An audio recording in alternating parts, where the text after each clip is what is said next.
Welcome to the Bernard Nan Spitzer School of Architecture of our fall lecture series. I'm George Rinaldi, Dean of the School of Architecture, and it's a great pleasure tonight to continue in our series, Architecture and Landscape, with one of our distinguished visiting faculty, John Hong. John Hong is the distinguished visiting faculty member here at City College this fall, 2013. I love stealing faculty from Harvard University. It's just fabulous. John is a very distinguished architect. I first became aware of his work with his house that was made out of the Big Dig project from Boston, a very sophisticated and exceptional piece of work, and remarkably so taken, obviously, from the remnants of another piece of construction. It's a very intelligent, very sustainable project, and it's a great privilege to have him teaching here at the school and bring him to the podium tonight, John Hong.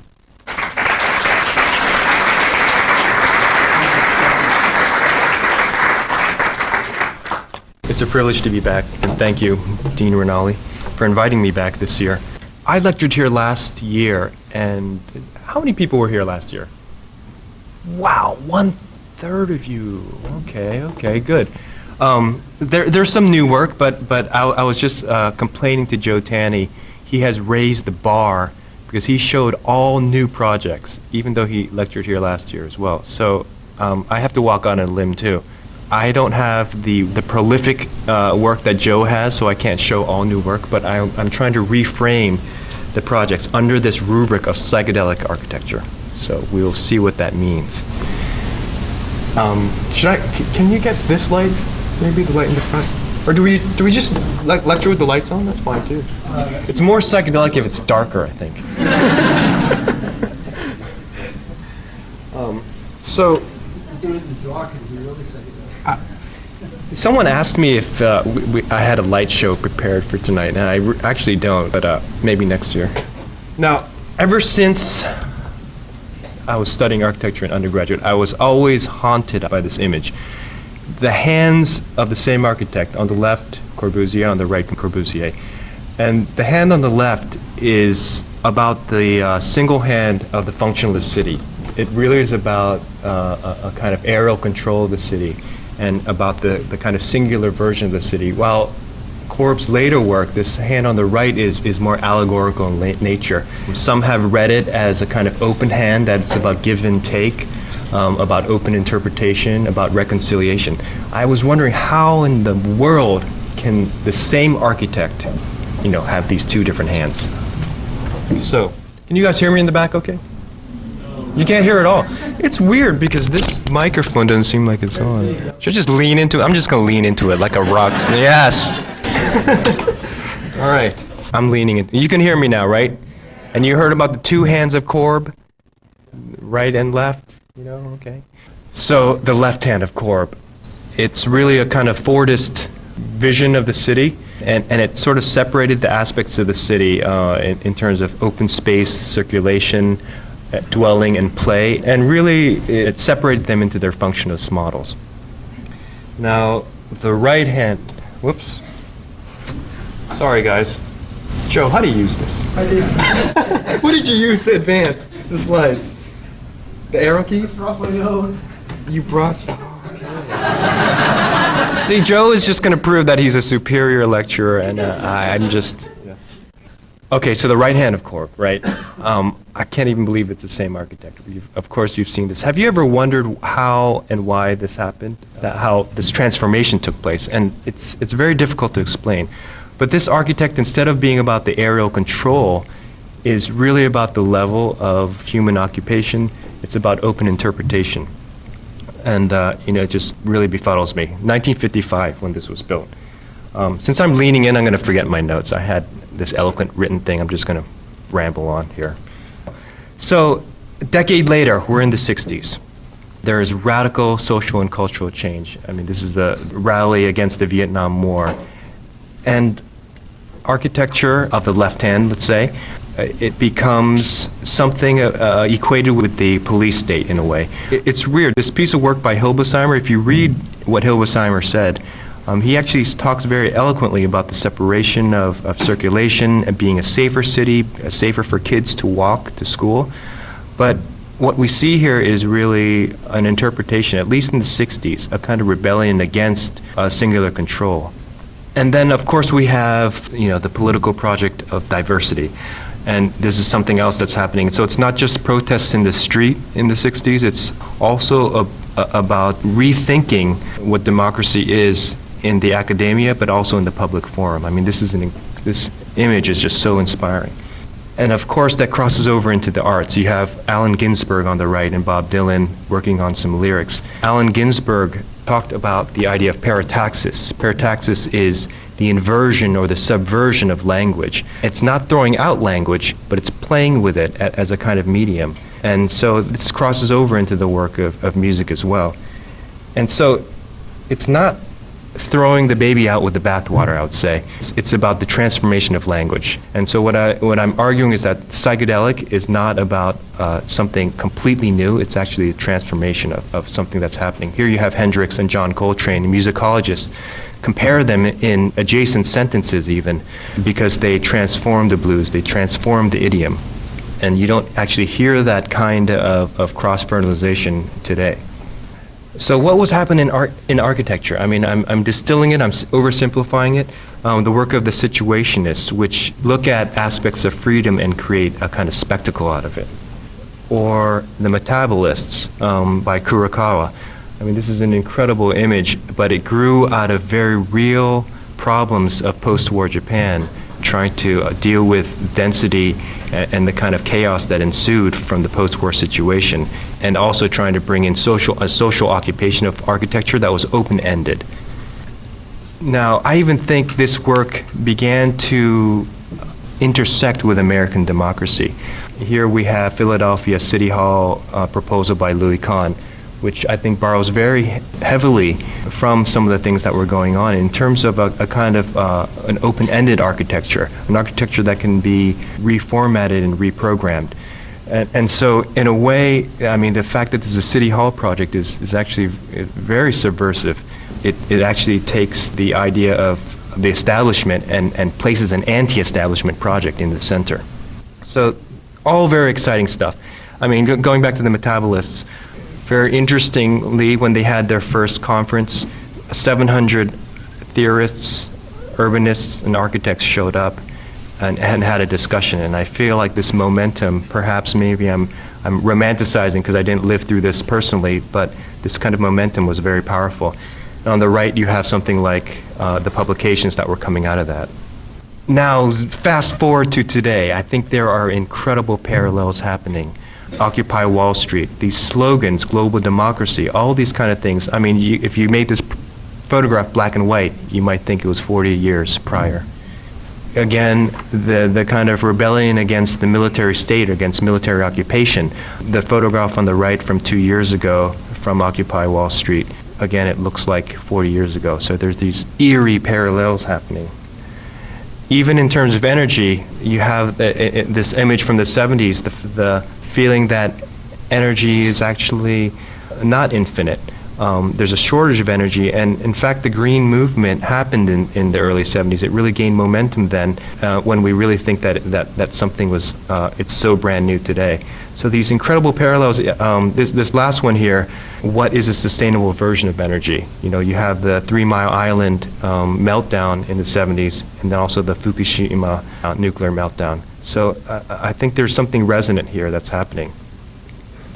Now this resonant is actually beginning to project into architecture, but I feel like today maybe we don't have a movement. We're actually looking back towards the 60s again, 60s and 70s. There's an incredible exhibit of metabolism that's traveling the world right now. Rem Koolhaas's book also that was recently published on metabolism. All of these are great works. All of these are important works, but they are also retrospectives. So I'm putting forward to you as a school, as students, as me as faculty, what is the significant architecture today? Now, again, these retrospectives, this is recently closing at MoMA, work from Archigram. It's becoming sort of absorbed into the mainstream. Instead of being something radical, it has become something mainstream. It's actually supported by the Hyundai card, for instance. Or right by our third-year site, the Getty oil station turned into a kind of art installation. It's like the children of the oil barons all of a sudden are art curators, and they put this grass plain. I would be into this. I think it has an interesting, ironical message, except there's a kind of docent fellow here that's yelling you to keep off the grass. I actually tried to go in here, and he said, keep off the grass. Read this statement by the artist instead, So it's, I don't know if it's self-hatred or I don't know if it's brilliant irony. In terms of architecture, my lament that we haven't come together and made a revolution here. In a way, form and design has been vacated, I would say, from the discussion. It hasn't really been. I'm just trying to be a little bit extreme just to make a point here. But for instance, green winners, they're judged by scorecards, for instance. And I would say this is hearkening back to the functionalist project again, where, this award-winning school, water reclamation, they put a water tank outside. I don't think this is very psychedelic. I don't think this is very inspiring or allegorical, but it's also reiterating a kind of functionalist project. And I see this running through the many schools I've been privileged to sort of be on reviews, where students that are politically motivated, they are thinking of design as something extraneous, something superfluous, and that the political project or the ecological project is not about design. And what I'm arguing for tonight, that it is exactly about design. Now, in the 60s, you heard people, oh, by the way, we're in a public institution, so this lecture is not about drugs, even though it's called psychedelic architecture. But in any case, one of the phrases from the 60s is the walls are breathing, And I like that statement because you didn't throw out the walls. It's not like you don't have any more walls. You have walls, but they happen to be breathing. So this is just a projection. What does that mean today? Maybe the walls are breathing in a different kind of way. Maybe there is a kind of ecological aspect of the walls are breathing. So how does this and allegory come together? This is just a simple definition of allegory: a story, poem, or picture, and I inserted or architecture that can be interpreted to reveal a meaning, typically a moral or political one. I think this is an incredible version of what form can do, that it can actually motivate. And I think the idea of psychedelic, and I'll try to define psychedelic later, offers open-ended form so that audiences can participate. It's not the single-handed architecture of one dictating form, but it's an open-ended interpretational architecture that has a political motivation. That's not to say psychedelic architecture has left the building. We have it right here in our school. Michael Sorkin's. On the left is a project called Shrooms. On the right is a project called Weed. Despite those terms, they're very interesting. Shrooms is taking abandoned lots in the Lower East Side and putting in these green cores. On the right, you have Weed, which looks at the kind of military-industrial complex and leverages all the knowledge and resources of the military into a kind of new urbanisms. So these are actually very political projects. We have George Rinaldi's Community Center. I think this is very psychedelic, by the way. I'll tell you why. I read the description, and it talks about the solidity, the monolithic qualities of brick. But I think that the brick is a foil for environmental concerns. I think the brick actually is used as something solid that then can be eroded by environmental forces. And so if this was really about solidity, this brick would just be brick. But look at how it's eroded by conditions of light. Look at how the brick is, in a way, in a paradoxical way, like Allen Ginsberg would invert text. Look at how the brick is eroded by water. And so these are environmental conditions that are actually playing with the language of brick. You don't throw out the wall, you actually use the wall, but you use it in new ways. And speaking of brick, it's a project by more faculty here. Brad Horn and Professor Pila. This is a really stunning project, I think. When you walk in, you see brick as a surface. You don't know if it's the wall, you don't know if it's a texture, you don't even know if it's a print. It could be anything.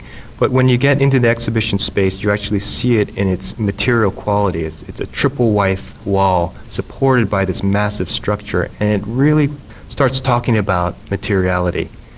So it's all happening at this school, and it's very interesting stuff. To our work, reframing it in terms of this idea of psychedelic and the allegorical. Dean Rinaldi mentioned that we look at things simultaneously, and so instead of looking at things in order and just adding things up and just solving each thing by itself, we look at things in a convergent way, things simultaneously. That convergent method, I think, is the allegorical framework. To do that, you don't find the lowest common denominator. You actually find a story. Usually when we present in a very objective way so that the audience can read into the work. But today I'm just going to spill the beans and tell it like it is. I'm going to tell all the behind stories and really the kind of politics behind the project. Now, and the reason why I'm compelled to do this is folks have been asking us to a little bit. Paul Lewis of LTL wrote a very nice piece about us when we run the Emerging Voices. He said, SSD entices peculiar consequences out of normative forms, precisely because this is not the aesthetics of minimalism. These performance-based solutions can lead to intriguing, paradoxical visual effects, the role of the operative paradox. Last week we got a resume, and we get these kind of resumes every now and then.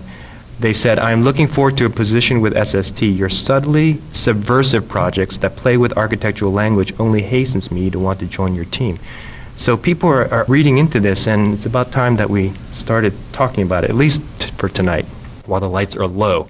So I would say, well, I'm just going to zip to this side. I don't want to compare us to Kahn or Wright or Corb. We are amateur psychedelicists. And so that means, we're just getting into this. We're not that great right now. I just want to say we're more like Bill Clinton. We might have smoked, but we did not inhale. So the first thing, the Big Dig building, I'll tell you the story about this. George introduces a little bit. Some of you have seen this, where we salvaged infrastructure from Boston's Big Dig as it came down and made a building out of it, a house. And so we questioned what happens to all this highway material when it comes down. So here was the allegory. This is what we were trying to push. What do you do with all this refuse? We can make it a building. This was the core message here.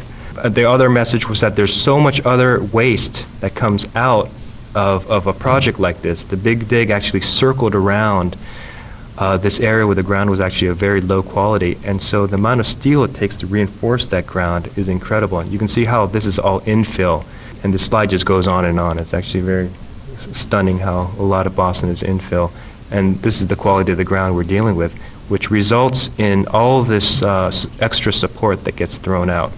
We made a whole bunch of diagrams proving that using this material was a good idea, and we even try to put elephants as pets and say you can relive your life in this stuff. We made all these diagrams. We're so proud of ourselves. We even, this is not, again, I'm going to pick on Joe Tanny all night, because he had 800 iterations of his modules. We had like 6, but, we said it was a modular kind of thing. And there was a building plan for a site. The owner passed away, and it got really complicated. But there was a building plan for the site. This was really the only image. It's really about diagramming the process. And so we won this Next Generation Prize. We were so happy. One of the behind stories, this is deep February. It's super cold.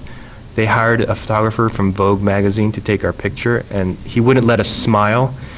And when it's cold, you clench your fist because it's so cold. He wouldn't let us clench our fist. And so here we are trying to look really relaxed in these suits. And it was the coldest day on record of February. It's like minus 17, literally. And there was the picture. So that's why we look so badass, because we're just suffering. and so when the magazine came out, we thought we were badass. We thought we were on top of the world. And we thought everyone would cheer for us. We thought it was great. Meanwhile, this is the reaction we got. I'm telling you, the phones were silent, people didn't care, and I think it's because there was no story. There's no allegory behind this thing. There was a whole bunch of diagrams, and that was it. And so it was our quest to make this house. That's the thing that put us on the map. And here's a kind of stop frame of those highway pieces being assembled exactly how they were assembled to make the highway in the form of a house. But the other political motivation was to propose a system that kept people employed. So this worker was out of work. He's a high-tech infrastructural worker, but as high-tech infrastructure projects go, you don't build one every day in every city. So this guy had moved from Seattle, Washington to Chicago to Boston, relocated his family like 7 times in 10 years. He was so psyched to work on this, and it's one of those things that if we did recycle our infrastructure, we could actually keep the workforce employed more. So we wanted to express all these messages in this house. And so how did we express these stories and these allegories? One of them was to have immediate access to the outdoors, to really use the materials for its structural capacity with 4 feet of dirt, boulders, and this kind of thing that was immediately tied to the living space. And the other one was to just expose the material. So I think this is potentially very psychedelic. You're living under a highway or inside a highway. We didn't want to cover any of this up. But the real secret, the real thing that really sold this project in a way, was this little detail right here, and this is the first time I'm publicly talking about this. See this panel, this raised panel? What that is, that's not steel, that's a piece of painted plywood to look like steel, because behind there is a radiant coil from the radiant floor. Why do you need that? So that you can expose the structure. It's a no-no, as you all know, to run structure through the building from outside to inside, especially in the Northeast. It will create terrible moisture problems. You're supposed to put the structure inside the envelope, but we had to put this outside, and that is the allegorical moment to actually tell the story of this material. The interesting thing is, we weren't totally happy with this design. It went through 3 review processes and it was rejected twice by the board there, which was set up by the Architects Collaborative, because you're not allowed to have more than a 6-inch round white column on the exterior. It was a kind of a modernist neighborhood. And these are obviously not 6-inch round columns. You had to have ribbon windows. So all these things really muddied the design, I think. And so our last stronghold in telling the story was something like this. So one of the lessons we learned, I love this quote from Beatrice Colomina: buildings become images and images become another kind of building, occupied like any other architectural space. All the monumental force of architecture is generated by the most insubstantial means. So I'm thinking of that little panel, that little radiant coil that allowed us to put that structure on the outside to really tell the story. I mean, something very unsubstantial became the thing that carried the project. Our current obsession, our political obsession, is to decouple the idea that space and value are somehow attached. And especially in dense cities like in New York, you always hear, oh yes, it's a 1,000 square foot apartment for umpteen $1 million. So the space is literally reified, made objective, and assigned a value. And we think that bigger space is better. So this is one of the allegories that we've been pursuing. This version of it is that small space actually isn't small. This is our infinite box pavilion, which was done for an art biennale in Gwangju, where it's a 2 meter by 2 meter box that has its corner conditions eroded. But once you enter that box, you're actually in something that's very infinite. So outside is very discrete and small, inside it's infinite. So it's an inversion of that inside and outside and about space in general. So this project actually generated a lot of conceptual frameworks for us, generated a lot of kind of allegory for us. The fluorescent wires, they're not internally illuminated, they're actually fishing line, a really thick high gauge fishing line that's fluorescent. So instead of this, the project is actually something like this. It's so small you can't really fit a camera in there, so we took pictures with a little snapshot. But also we want to talk about the landscape as well. How do these reflections become abstract and they become things like clouds or trees or leaves or rain, something like this. And all of a sudden when you're on the inside, you're on the outside. So how does that fare into a larger urban argument about urbanism? The nature of the family and the kind of spaces that the family needs in the city is changing. The red talks about the nuclear family, and it's decreasing and decreasing and decreasing. The family is becoming much more diversified. And so by 2035, there's a projection that only 9.8% will be the nuclear family, and there'll be all other kinds of living arrangements. So therefore, the way we dwell in the city is going to change. So the next aspect of decoupling space from value is a project called 14 Parcels in Portland, Oregon. It's a kind of collection of architects, and it was an interesting setup from the developer, where the developer wanted to pair quote-unquote rising star architecture with a recent graduate. So you have people like Will Bruder and Larry Scarpa, Julian De Schmidt, we have us, that we would act as mentors to students that would actually do projects on the site as well. So it was a very interesting setup, and it was a direct kind of critique to another project we were involved in, which was the Ordos project. I don't know if you heard of this, in Inner Mongolia, led by Ai Weiwei and Herzog Demirhan, where each one had a kind of plot, and they got to design a kind of museum piece of a building. This is ours. We had 8 towers. This project had some of the same people.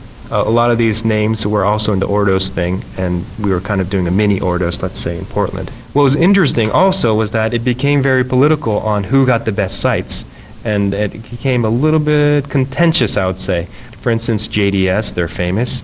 Why don't they get the corner site? They really wanted the corner site.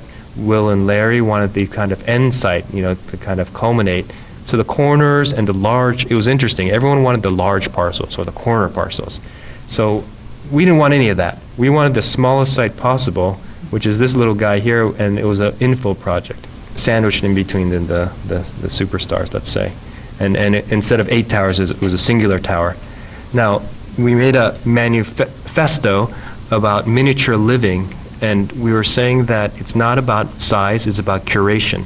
It's about how you curate your space, and you can have everything in this little house.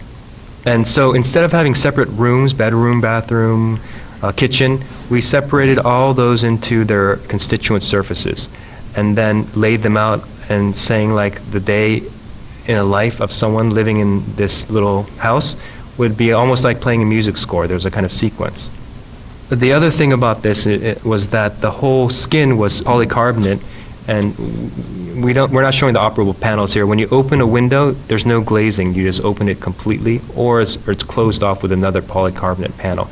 And we were hoping what that would do was create a very diffuse interior with barely any shadows. And what that would do, when you don't have any shadows, it makes a space that's very hard to read in terms of scale. It kind of softens it. And so it's this kind of Platonic allegory in a way, where your sense of reality and your sense of scale is actually changed by the lack of shadows. And building this out of common materials was our goal. That's why our site was actually 8 by 25 or something. 16 by 25, but we went by 16 by 16, made it even smaller, because we could use 4 by 8 materials and just begin to put them together. So we wanted to be sort of off the shelf, almost like a toy house. Shifting to Korea, we're really pursuing this idea of decoupling space and value, and just want to show a couple images from a book that we just published about Korean architecture. And there's incredible paradoxes in Korea. You have this amazing landscape butted up against the city, this ancient landscape butted up against these kind of modern Corbusian high-rises. Fabric like this, but also incredible rates of demolition and urban renewal. Like a lot of times when you read articles on Korea, there's not much that one can say other than kind of looking at the important buildings and say, oh wow, look at all this crazy stuff that's going on in Korea. We really didn't want to say that. We wanted to establish a kind of common ground so that there could be discourse and there could be talk. And only through that discourse, just like how there's a kind of musical idiom. So we wanted to say there is actually an idiom in Korea. And we began to analyze the projects in terms of their relationship to topography, to history, to materiality, and to infrastructure, and try to create that kind of common language and describe the diversity within a kind of syntax. And so this is an incredible exercise for us. It was really revealing, and it helped us launch into a couple new projects in Korea, and it allowed us to really understand the context we're working in. So this is the White Block Gallery. It looks very open, but the program is actually super dense. The program brief was almost impossible to fit into the site. And the site is important because it's part of a collection of topographies that are in a way sacred in terms of the feng shui of the site, but also it fronts this waterway.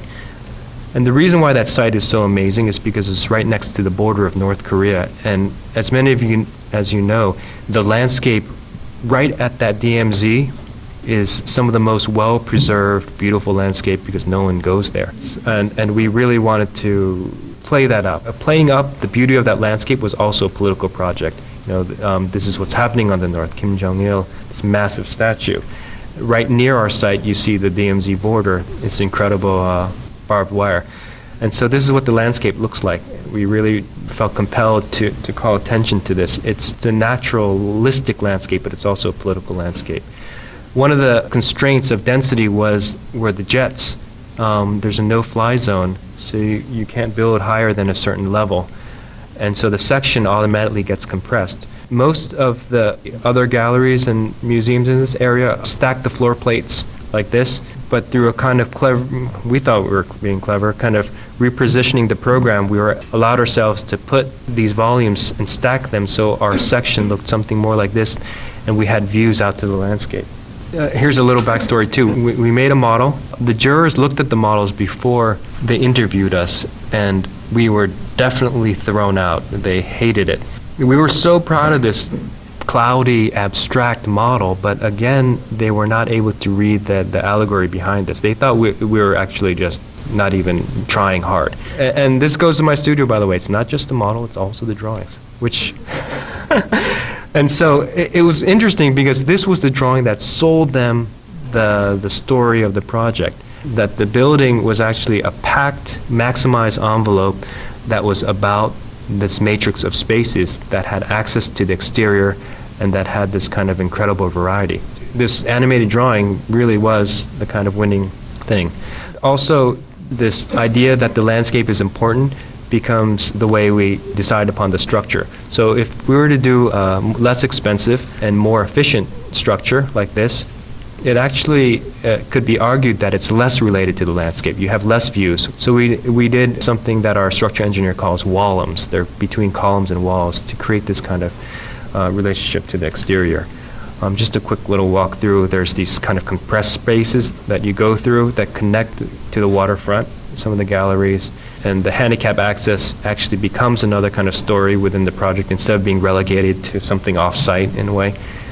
And then the exterior is always prevalent, this beautiful exterior next to North Korea. So when you're in these very highly controlled gallery spaces, right next door is a view to the landscape. In terms of this foggy glazing, there's two aspects of that. Literally the fog, kind of representing the fog, but also the performance requirements of shading and using the landscape, using the trees that were required by the city to shade. On one hand, we did some analytical work in terms of how this frit pattern would shade, but we're also thinking about the Yellow Submarine. Have you guys seen this movie? You guys are probably too young.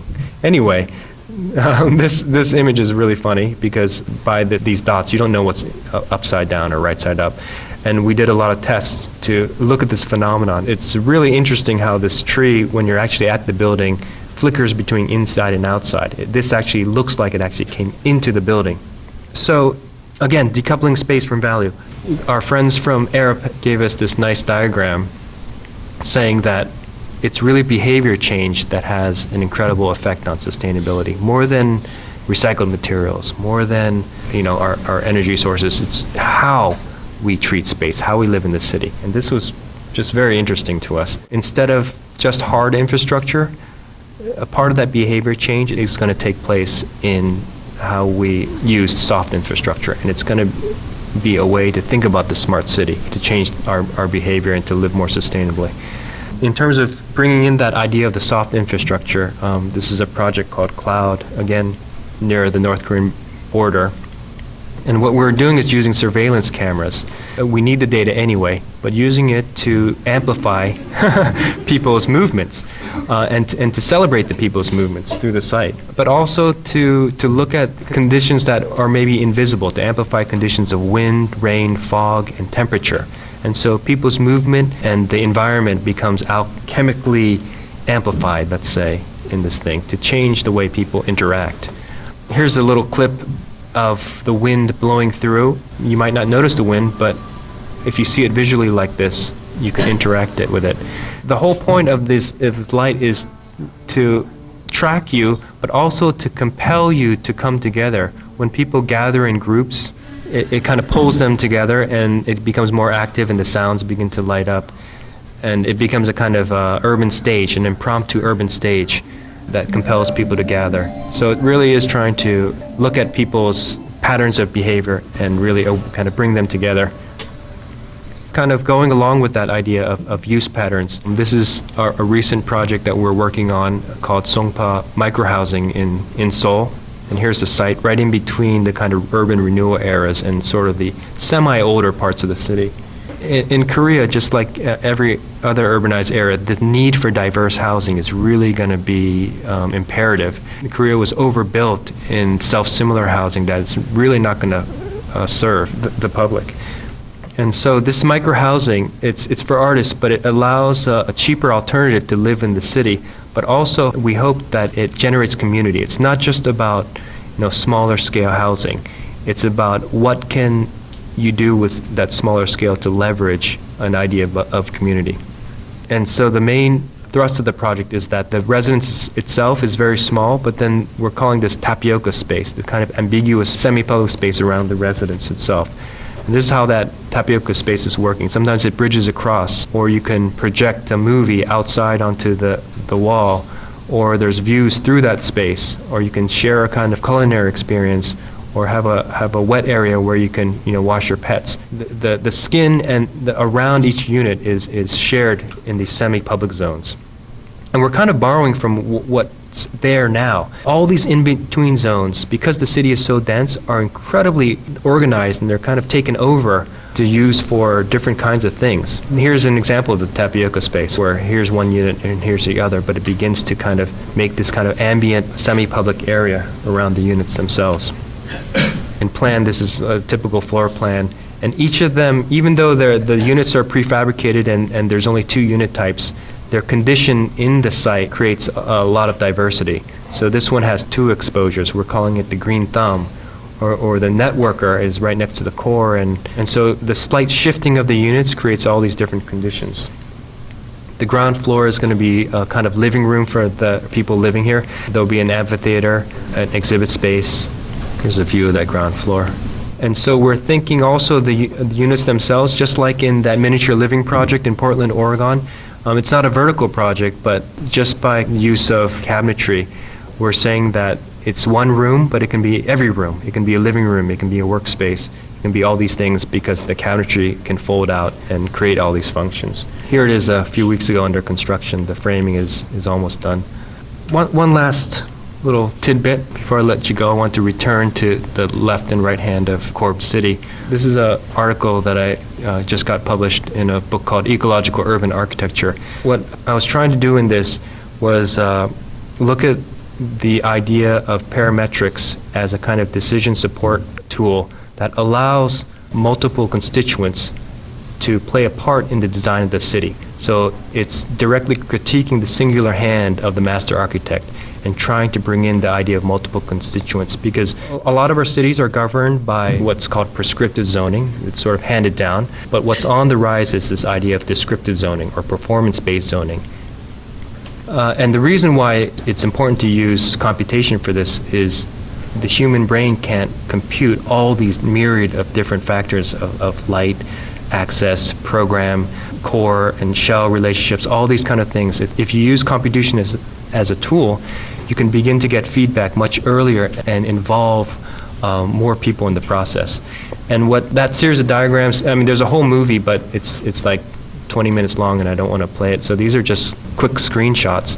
But what it's saying is that with the kind of performance-based descriptive zoning, you can have better quality to light and air. The city actually performs better than the descriptive zoning, and yet you have more density.